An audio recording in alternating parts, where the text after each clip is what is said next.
So, hi, dear Aquarius. Very, very good evening to you guys. Good afternoon to you guys. This is Anjali Tarot, and I'm going to take a bath after this, after a shower. So, don't look at my face like that. And a cuckoo bird is continuously cooing, whatever you call it. So, just enjoy the music. And also, I'm going through a major spiritual awakening phase of my life right now these days. So, I might get disconnected from the reading in between. I might zone out and or the reading might not or I might fumble, or the reading might not make a lot of sense to you, but if you're going to understand it deeply, it will. But the good thing is that I'm very intuitively connected to the universal energies these days, so the messages are coming fantastically beautiful. So let's start, Aquarius. Cool. Loving bird, I love it. I'm going to show you guys some days the view from my window. It's very beautiful. See? And this bird is always here at daytime. Overall energy for Aquarius people for the rest of the month of May 2025. She will not stop now. Enjoy the music, background music. It's for you guys. Four of Swords. In a detached kind of energy, in a healing kind of energy, in this energy of, okay, let me detach from everything and everyone and let me just heal myself. Let me be in my shell and in my bubble. Cool, Che. Let's see what was happening in the recent past, Aquarius. Your cards are flipping. Ten of Pentacles. You were very much focused on money and something related to your family's stability and or a lot of financial stability that included your like family's goals too. Okay, whatever it means. Currently, we have the Seven of Wands. You are trying to live in a bubble where you are not letting anybody enter your energy field because you just want to be at peace with yourself, at peace with whatever is happening within yourself, right? Protecting yourself. By the end of this month, we have the Ten of Wands, dropping something or someone that's kind of weighing you down in some way. Let's clarify these cards in order to get the clear picture, honey. Aquarius. Let's clarify the Ten of Pentacles.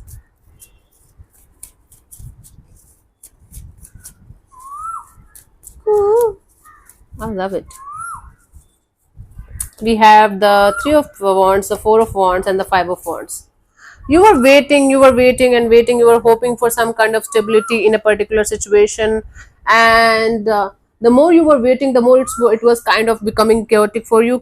You were getting conflicted, and you were trying your best to hold on to this hope and positivity that someday everything is going to be fine. Maybe it was related to a marriage or commitment of some kind, maybe business commitment, maybe family commitment with somebody, and you were waiting for that thing to work out in a very, very beautiful and stable way.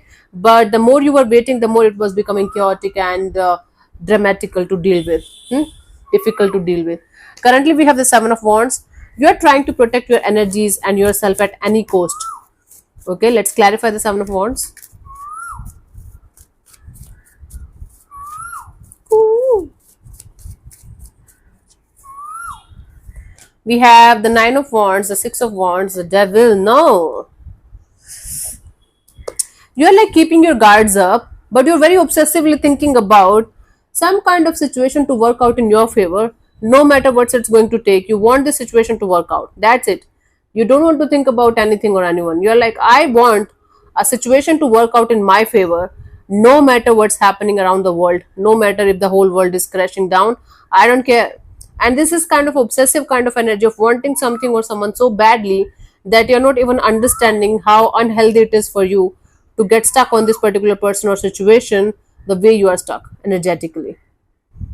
You are hurt, and that's why you want something so badly to show to the world that if I can transmute this hurt and pain into something really meaningful, and I will, and I know I will. But this is becoming unhealthy obsession kind of energy. Okay, so what are you protecting yourself from when you yourself is becoming in this unhealthy kind of energy? What are you protecting yourself from? You're not realizing it actually, I think. Now you might end up realizing it if you're going to think about it. Okay, by the end of this month, we have the Ten of Wands. Let's clarify this Ten of Wands.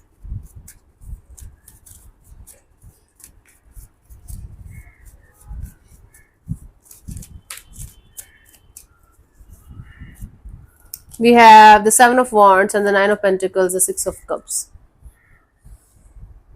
You are trying to drop your guards down, working on yourself, meanwhile keeping a very strong desire regarding a past person or past situation to be with you at some point of time in your heart. It's like, I know it's going to happen someday. Meanwhile, I should just do my own thing and drop the idea of continuously stressing the hell out about this situation. What are you saying, Aquarius? You're confusing the hell out of me. I'm already confused these days. So you're dropping your guards, you're letting your guards down, working on yourself, taking care of yourself, meanwhile opening up to the idea of being with somebody or something from your past that you let go of, or maybe releasing the past properly this time. So some kind of energies of your past are going to come back around, maybe not literally like somebody is coming towards you, maybe just the energies, just the feelings, so that you can heal them and release them properly. The moment you are going to open up to this healing process of, okay, let me figure it out, let me heal myself, let me go down the drain and clean it properly, it will start, naturally and organically. The healing will start naturally and organically. It's not going to be an easy process, but it is definitely going to be much more smoother than before, because this time you are ready and open, right? This time you're doing it consciously. It's like conscious decision of healing something with somebody from the past, healing something, maybe again, financial loss, or maybe your my god, addictive part, um yes, maybe healing some kind of pattern, addictive pattern, unhealthy pattern, and or healing your desire to be with someone or something like crazy. Whatever it is, you're opening up the can of worms here, but consciously, and that's why this process is going to be much more smoother than it used to be before. Consciously choosing to heal and release. Guidance for you guys, the Three of Cups. Please take help from somebody who can help you to go through this process in a better, positive way, plus in a strategic way, in a like step by step way. Because sometimes, even if we are ready, even if we feel we are more than ready, we know everything, we don't know, we need help. And there's no shame in taking help for these things, at least where we are consciously choosing to like heal something and release something, but we don't know from where to start, or we don't know how to do it. So please take help from somebody like a mentor or a guru or a healer or a therapist who can help you guys to navigate through this process properly. So yeah, thank you so much for tuning in, Aquarius. I'll see you soon in the next video. Bye bye, take care, God bless you. Namaste.